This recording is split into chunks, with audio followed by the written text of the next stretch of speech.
Chapter 39. An Adult Conversation. Kara. I put it off while we're eating dinner. I don't know why I thought that would make this a somewhat less embarrassing topic to cover, but dinner passes, and suddenly we're ready for bed, just sitting across from each other on the mattress. The tension that's been following us is just compounded, and I hope I'm not making a mistake. Blue's tense. Anxious, maybe, but he's taking pains to make it seem as though he's not affected by the situation. It's hard to breathe, but I know putting this off any longer is going to end in disaster. I sit down on the bed and pat the space next to me invitingly. We need to have this talk, but that doesn't mean we have to make it awkward. We are going to discuss this like level-headed, sane, and consenting adults. Blue stumbles over his own legs, but climbs up on the bed nonetheless. He shifts into a more comfortable sitting position before he resumes his nervous fidgeting. Right. So, what were you thinking? I try for a calm and level tone, but whatever I've managed to produce seems to have the opposite effect. Blue jumps and presses his hands together to quell the nervous energy. Can it be more than a word? He asks. I'm torn between whether I should be happy he's jumped to the point or concerned about the lack of small talk. I mean, yeah, I answer. It's not my personal preference, but some people feel better about a string of words or a phrase. If you want to use this in public, it isn't uncommon for familiars to plead with their masters, or for their masters to be moved by it. He says it in such a matter-of-fact way that I'm surprised I can keep the look of revulsion off my face. His words turn my stomach. Then again, most everything that I learn about familiars seems to be doing that lately. That's a good start, Blue, but it's got to be specific. The whole point is that I need to know when you are saying your safe word, so that I know to stop. I try to sound encouraging, but I really have no idea how much the concepts are getting through to him. If I plead in a specific way, you'll stop? Blue counters, raking his eyes up and down my form. It takes me a second to realize that he's sizing me up, trying to distinguish any nervous tics that might tell him that I'm lying, that this whole scenario is nothing but a big test. I see confusion, but not distrust, necessarily. I try to remember that one is critically worse than the other. None of this will work if he doesn't trust me enough to actually call his safe word when he gets overwhelmed. That's the point, I reassure him. How about, I beg your mercy? It's short and rather to the point. I can say plenty of other things. The last bit comes out in a rush, as if he thinks I don't like his choice. He has a point. The phrase is short and not really noticeable enough that it would draw suspicion from other people. Plenty of familiars beg. It's pretty commonplace. Though I've mostly avoided the scenes, I'm not the only one. People pass by encounters like that as if they're blind to it. It wouldn't stand out. All right. That's good, so long as you're comfortable with it. The shine in Blue's eyes at my affirmation is just a little too much for my heart to take. Yes, master, he says easily, a small smile creeping onto his face. All right. With that out of the way, what are your hard limits? I hold out hope that he might understand what I'm talking about, but the blank and vaguely concerned look is back, and I brace myself for a nice long chat. What? Blue's answer comes predictably, and I just focus on projecting calm. Is there anything that you really don't like or feel unsafe doing? I venture, hoping vainly that the concept at least will make sense. I'll do whatever you want, master, he whispers quietly, utterly fascinated by the pattern on the covers. I'm not surprised, but there is a part of me that was hoping he'd have a different answer. Everyone has limits, and it doesn't matter if he thinks he can trust me not to hurt him if I can't actually know what would do damage. Blue, that's the opposite of the point. If you're submitting to me, it's my responsibility to make sure that I don't do any damage. Ideally, this is fun, and good for both parties, and that starts with limits, okay? I try to explain the concept in a new way, hoping that it makes a little more sense to him. I, um, Blue stutters, but I can tell he's just more confused. I'll start. I don't enjoy knife play, or really anything with blood, I admit. It's not something many people are into, but I've met my fair share. Blue just keeps his head down, scrunching the comforter with his hands. Maybe the example was a bit too far. Blue had his share of carvings on his body when I got him. I thought maybe the reassurance that I didn't like that sort of play would help, but it seems like all I've achieved is bringing up bad memories. Blue's quiet, but he's not shaking yet. As much as I would have liked to go to sleep and handle this never, it would be worse to just stop in the middle. That being said, I don't think Blue can handle much more. Do you enjoy touching? I try to change tactics. Blue's always been a cuddlebug, so I feel safe in assuming. Blue raises his head and cautiously nods. Confused, not scared. I can work with that. I open my arms in an inviting gesture, and Blue only hesitates a moment before he presses our bodies together. It feels natural, just like it always has. He fits in my arms. Did you like it when we kissed? Blue nods against my chest, and I press a quick little kiss to the top of his head.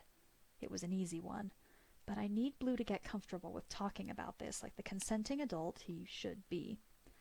As much as I need to get him used to saying no, I need him to understand what saying yes means as well. Just getting him to answer, even to questions I already know the answers to, is progress. I just need to be sure he's telling the truth, not just saying things that he thinks will make me happy with him. Now I just have to get him to say no. I want him to know there will be no punishment for his opinion, that it matters more than what I might want. I think of the scars Blue had when I first brought him home, the words that he understood but couldn't read. Maybe it's cruel, but I need to test him. Do you like knives, Blue? You want me to hurt you? I feel him tense in my arms, but I wait out the several seconds where he says nothing. I've already told him it's not something I'm into, and I'm hoping that'll give him the confidence to say no. It takes a few more seconds for his head to shake against my chest, and another 5 before he croaks out an actual no. But at that point, I'm ready to jump for joy. Instead, I just pet him behind the ears and whisper out a soothing reassurance. All right, you don't like that. How do you feel about... We continue on for a while, Blue content to squirm around in my lap as I ask question after question, while he gains familiarity with the word no. He seems surprised, whether because he's not in trouble for saying the forbidden syllable, or maybe just at the detail I'm going into for this. Blue? He looks up at me with such trust that I don't think it's necessary, but it would make me a little more comfortable. Can you call me Kara? He flinches, rather predictably, but rather than allow him out of my grasp when he starts wiggling to get free, I hold him close. We need to have this talk.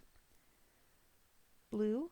I prompt, because even though his body is giving a fairly clear answer, tonight has been all about using words. I'm sorry, Master. That would be disrespectful, he stutters, whimpering. I feel the fight drain from him as he forces himself to go limp in my arms. I hadn't meant to make him panic. I only wanted to make sure he answered. I just want you to know that you're choosing to enter this kind of relationship willingly. When you call me Master, I want you to have a choice, okay? For me, that means we have to be equals.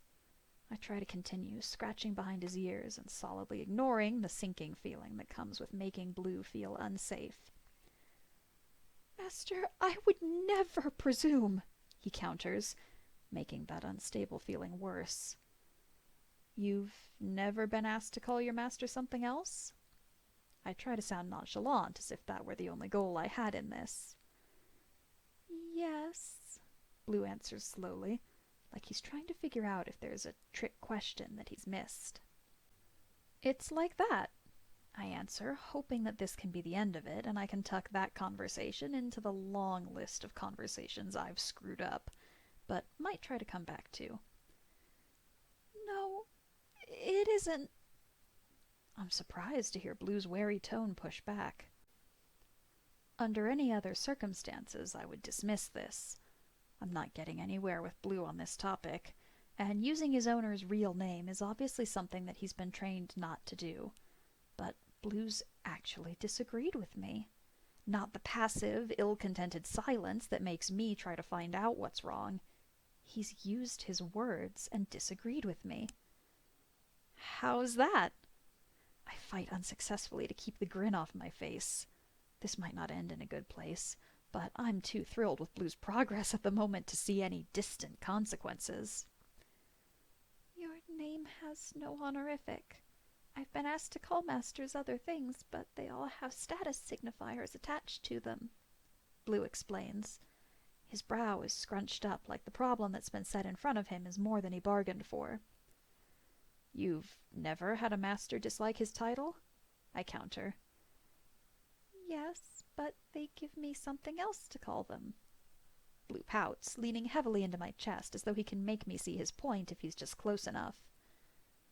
Like what? My voice wavers uncertainly. I had thought all familiars called their people master. At least that's what it seemed like. Owner? Sometimes my lord? He struggles, trying to recall alternative names. Owner leaves me with a sick feeling in my stomach, more so because it's a simple truth and nothing more. And my lord is somehow worse. Technically illegal if you go around ordering your subordinates to call you by a title your position doesn't grant. I get what you're trying to say, Blue, but look, just humor me. I'm fine being called master in the bedroom. Stars know it's not the first time. But you have a choice when you call me master, okay?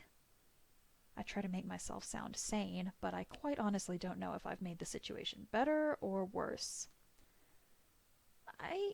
Blue starts, but I can see the proprietary argument in his eyes before it starts. It's okay if you can't right now, but just think it over. Put it in the back of your mind. Just think of me as Kara instead of master, okay? Would you try it? It's okay if you can't say it. It's important to me, okay? I rush to reassure him. Blue nods along, mumbling something, before pressing a soft kiss to my neck. I can't tell if he's taking the request seriously or not. I suppose I won't know until we try this again later. Will you, can I get, Blue stammers, blushing furiously. I realize, somewhat belatedly, that Blue is gorgeous. Not pretty, not beautiful. The light inside him is more than anything describable by those words. I don't know how I've managed to be so ignorant. His eyes, I swear I can see the beginning of new galaxies in them. He's looking at me with such trust, such open, expressive innocence. I can feel the heat rising in my own cheeks. It's absolutely no trouble to kiss him. It's not at all like the first time. Blue isn't scared, and I'm not desperate to snap him out of a panic attack. Our bodies are already tangled around each other. It's nothing for me to tilt Blue's head up and press our lips against each other. For several seconds, it's just that. Warm, soft kisses that explore the new, tenuous relationship we've made. But it doesn't take much to deepen it, until it's turned into a mess of panting and tongue, until neither of us can deny that we have to break for air. Blue is gorgeous, with his hair mussed up, pupils dilated, flushed pink all over his face.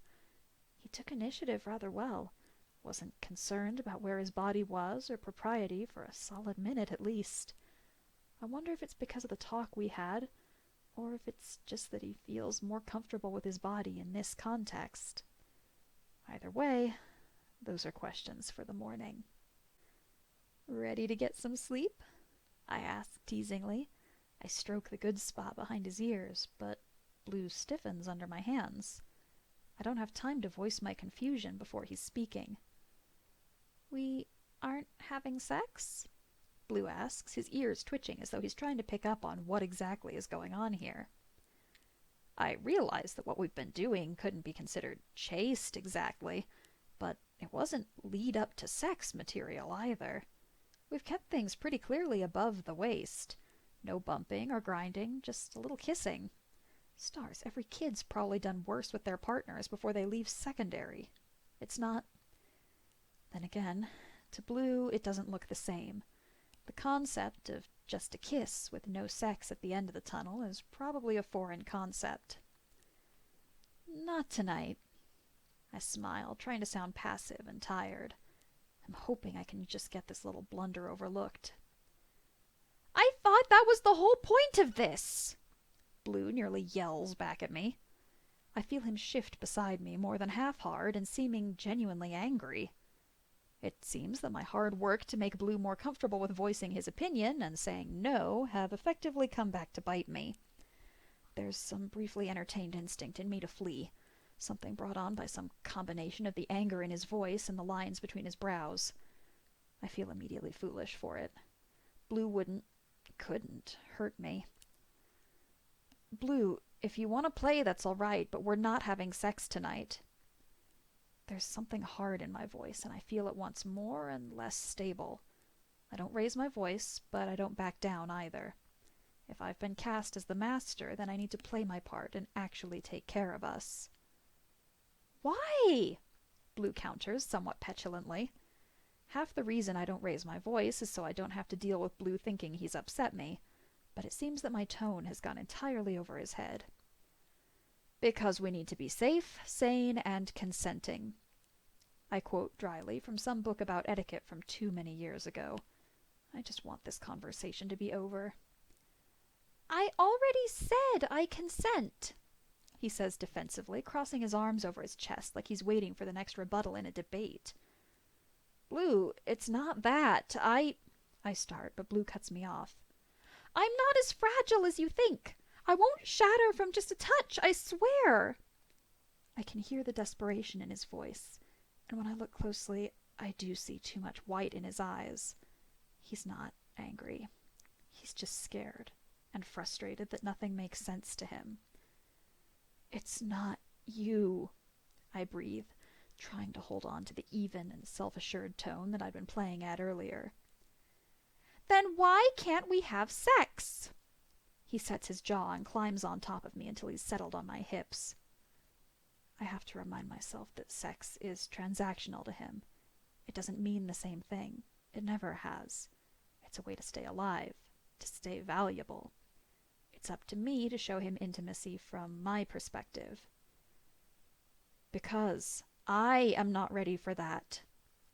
My voice is thousands of times calmer than I am internally. Blue takes pause at that. I can see the confusion wash over his features, and he stays frozen where he is until I start again. "Blue, just because you are ready or want something doesn't mean your partner is as well. That's why it's so important that we talk this over."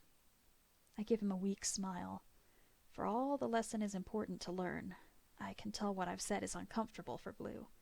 He's used to going through with actions he feels uncomfortable with, used to shoving away what he wants in favor of what his master has ordered. "I'm sorry," Blue whispers. I just wanted to... It's not..." He continues, stuttering, trying to force out words that have him close to panic. "It's okay, Blue. It's also good to know what you want." I smile up at him. He's come a long way, better progress than I'd ever have expected of him. But Blue always seems to want instant change. There's no spectrum of getting better, just good and bad. Even after the smile, Blue still looks a little too forlorn. I pull him down and press another quick kiss to his lips. That at least does the job of surprising the frown off his face. I feel bad, knowing I've pretty thoroughly ruined whatever Blue thought tonight was going to be. He's been expecting sex. Hell, he'd even been hard. I smile as a recklessly stupid thought comes to my brain. because tonight has been all about lessons, and Blue still has trouble taking pleasure. I ease myself up, changing our positions and gently pushing Blue prone on the mattress, giving him ample time to object. He doesn't have much experience simply taking pleasure, receiving the lavishing attention of someone who wants nothing more than their partner's pleasure. It's no trouble to claim another kiss, and deepen it until Blue's making the cutest little noises under me. When we part, I can see his attention solely fixed on me, and I use it to my advantage. We are going to go slow, and you're going to tell me if you feel uncomfortable at any point. Understand? I leave no room in my tone for negotiation. This isn't going to turn into sex. It's not a matter of being convincing. It's a matter of being safe. What are you doing? You said no sex tonight. Blue seems confused, but not disappointed. I'm not ready for sex, but if you want to play, there's still plenty we can do. I feel my smirk bleed into my words, and I know whatever smile is there would make old Cheshire jealous.